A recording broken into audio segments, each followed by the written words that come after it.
Alex is with us in San Diego. Hey, Alex, welcome to the Dave Ramsey Show. Hey there. How are you guys doing today? Thanks for having me. Sure, man. What's up? So I want to thank you guys because I've been listening for the past 6 months or so, and I've had a pretty good savings built up, but had baby steps 1 and 3 and kind of backtrack after listening and building up the courage. And this week we paid off $25,000 worth of debt, and that was it. So, attaboy, Alex. Way to go, man. Good job. So you're debt-free, and do you have your emergency fund now? We have an emergency fund. We have about $130,000 in savings and about $30,000 invested. Good. So still getting used to transferring it out of a bank account. It kind of makes me feel good to open up the app and see those figures. To be honest, I'm just that kind of person, but I'm building up the courage that way as well. Good. I guess my question is, they're just, in my heart, I don't want to buy a home right now. We're not really settled down where we're at. We have family in different places, but financially, we're saving a good chunk of money every month, and our family tells us, buy a house. And I know it's not a bad investment in a lot of ways, but from a lifestyle perspective, I don't see it. So I know, baby step kind of 6 is to pay off your home early, but I don't even have a house, and I feel like, where do I go from here from a financial perspective? Your family doesn't get a vote, Alex. Yeah. I interrupted you, Dave. You didn't interrupt me. I wasn't saying anything. You have entered into the territory of the weird. You've entered into the ecosystem of people who make different types of life decisions and choices, and so part of that is comes with people speaking all kinds of their various wackadoo truths to you, and usually they're speaking to you out of love. They care about you, but if you're not ready to buy a house, you're not ready to buy a house. If you don't think you're going to settle down in one of the most expensive real estate markets this side of Mars, then hang on to your cash, right? Mars has a real estate market? That's the rumor. They're working on it, right?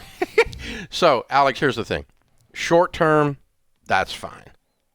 It is not a good 15-year, 25 or 30-year plan.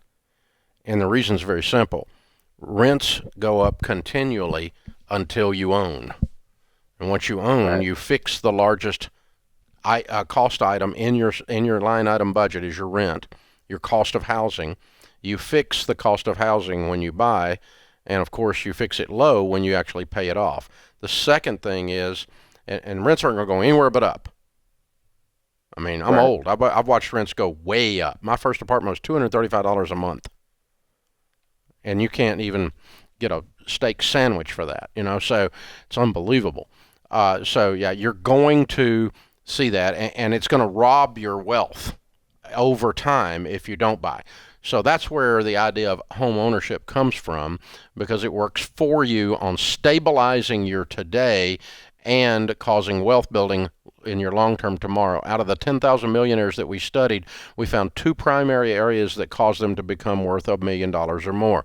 Primary area number 1 was they continually invested in their retirement plans, their Roth IRAs and their 401ks and good growth stock mutual funds. Primary area number 2 was they had a paid-for home. Now, does that mean you have to do this in the next 4 months or 4 years? No, it does not.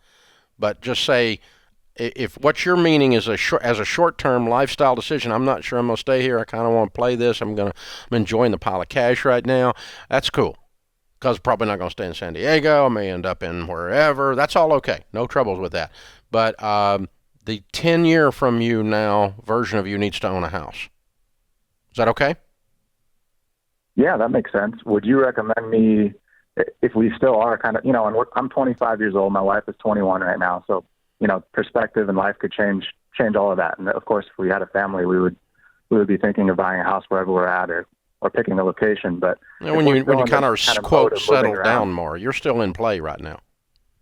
Yeah, exactly. Yeah. Well, if we get to that point though, and we're still kind of a little bit mobile, would you recommend getting something, just as an investment at that point, 5 or 10 years? Yeah. Down the line as a backup? Yeah, as long as you're going to stay in it 2 years or more, you're probably going to make money in most areas. Okay. So yeah, you're not. It's not like you can't sell a house unless you buy a weird house. Don't buy a weird house. But I mean, you see what I'm saying. Buy something that think about the resale appeal of the product that you're looking at when you're buying it. And so if you buy a house that's ugly, when you get ready to sell it, it's an ugly house. So, don't do that. Buy something that's got some appeal, right? And then you can jump in and out of it fairly easily. and in the meantime, go ahead and pile up your cash fund. You might even pay cash for your first house. You're 25 years old with 130 grand in the bank and no debt. That's a good way out of the pretty studly out of the garage right there, right? Pretty studly, man. You're the kind of guy that could end up paying cash for a little starter house somewhere, especially if you jumped out of San Diego. San Diego starter house is a different world, but I mean, if you jumped, into a more traditional real estate market than a California real estate market, you might see the ability that you could pay cash for a $200,000 house, pretty nice starter house. And that makes it real easy to get into a fairly generic product that has a lot of market. When you get ready to resell it, it'll go up in value. And again, you've stabilized your largest expense, and it's not going up, the rent's not going up, and somebody doesn't come in and go, we're going to sell the house out from under you, and so you got to move. You get control of, this big section of your life, which is where you live. And there is an emotional value to that. There's a financial value to that. There's a relational value to that. And I underestimated that for a long time. I was always looking at it through this ROI. What's the money? And I had a great friend, Todd, who told me, man, your wife needs a home. You need a home. Your kid needs a home. And so I love to hear you mention both of that, Dave. It's something about roots and security, as well as a place to park and grow your wealth. And that's a matter of a life philosophy, though. That doesn't say you have to run out today and do it. Absolutely no. But you just go, at some point there is value to this that's intrinsic as well as financial. That's right.